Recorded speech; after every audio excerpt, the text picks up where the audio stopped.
Tomorrow, President Biden will meet with a group of bipartisan lawmakers to discuss his $2 trillion infrastructure plan. The Senate is split right down the middle, so these negotiations are key. A filibuster would require at least 60 votes to move forward on legislation. So either 10 Republicans would need to join Democrats, or all 50 Democrats would have to agree to change the filibuster. That might make passing legislation seem impossible. A lot's been said about how the threat of a filibuster is holding Congress hostage. That always felt like hyperbole to me, not really helpful in finding a way forward. And now I know why. It's a bad metaphor. Hostage negotiation works very differently than we might expect. The opponent is not the kidnapper, but the situation itself. And the techniques that save lives could help save our politics. Joining us now is Chris Voss. He's the former lead international kidnapping negotiator for the FBI. Today, he is the CEO and founder of the Black Swan Group. Mr. Voss, good evening. Welcome.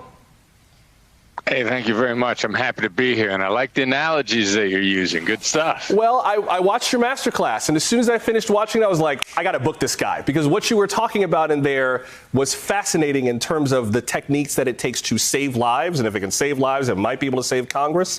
What is the one biggest thing that people think they know about negotiation, but they really don't?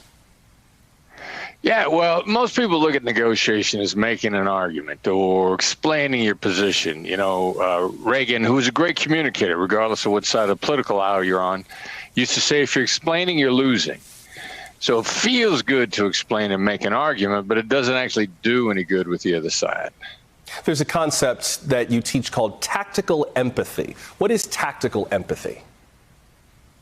Yeah, well, empathy, again, is very much like what we were just talking about, demonstrating an understanding of the other side's position so that they actually feel good about collaborating with you. I mean, people love it when you show them that you understand, and they actually bond to you in a crazy sort of a way. And we put the word tactical in front of it because now that we know about neuroscience, and if somebody's afraid, the best way to get their fears to go away is simply call them out, not accuse them, not deny them. You know, that's kind of a neuroscience tactical move to make. And so that's what we teach people to start with, the negative feelings the other side is feeling. And don't deny them, just point them out. And I want to be clear, when we talk about empathy, you're talking about understanding, not necessarily agreement, right? Nice. I'm glad you put a fine point on that, because in today's terminology, empathy is something you only have with people you agree with. Well, it's not agreement. It's not compassion. It's a very compassionate thing to do, and it could lead the other side to agree with you, but it's not agreement. It's just demonstrating understanding of where they're coming from. One of the things you talk about is tone and the kinds of tones of voice to use when you're trying to negotiate.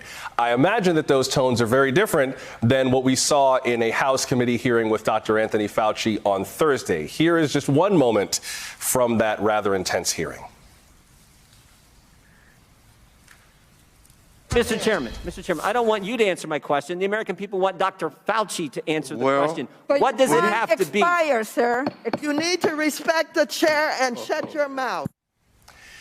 That might feel satisfying, but it is the opposite of what you describe as the late night FM DJ voice, a very calm, very cool tone of voice. How important is tone in negotiating?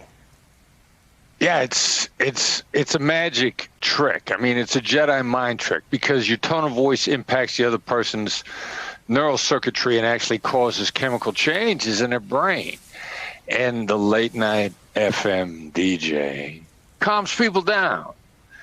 And when they're angry, the tone of voice they were using, like in that committee hearing, like, was that a committee hearing or was that a committee hearing? Yeah, exactly. But you make a great point. If you're using a tone of voice and you can just taste how good it's going to feel to say that in that tone, it's wrong, because you're going to love it and the other side's going to feel like slapped in the face, which guarantees they will not collaborate. When do you know as a negotiator, not necessarily a hostage negotiator, that's a different kind of a situation, but when do you know in negotiation when it's time to just walk away? I know plenty of people who have given up on the political discourse. Right. Those people won't listen. Those people are unreachable. They've been caught in some crazy cult-like ideology. They're too deep down a rabbit hole. Screw them. I'm done talking to them. We don't need them. Let's just plow ahead and make the country a better place without those people. Is there a point at which you know there's nothing left to talk about and it's time to walk away? Yeah, that's a hard thing to do, especially in negotiations where we're all kind of in it. We're in this together. So walking away is really hard. The big shift is, what can you say that's going to appeal to the other side's supporters? Because, the crowd that's cheering them on is going to have the most influence.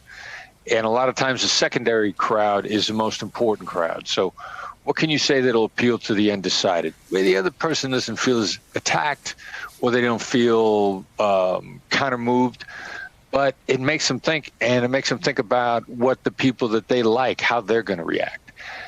It's hard to walk away entirely from any negotiation. Many times just silence for a long enough period of time till the other side's willing to come back to the table might be the most effective move. I'm low on time, but I did want to reference a Pew poll that shows that just 2% of Biden and Trump supporters say the other side understands them very well. There are two techniques that you talk about that I think are useful with this: mirroring and labeling, which, right, as I've used them more, I find, these really do work. Before I have to let you go, explain mirroring and labeling.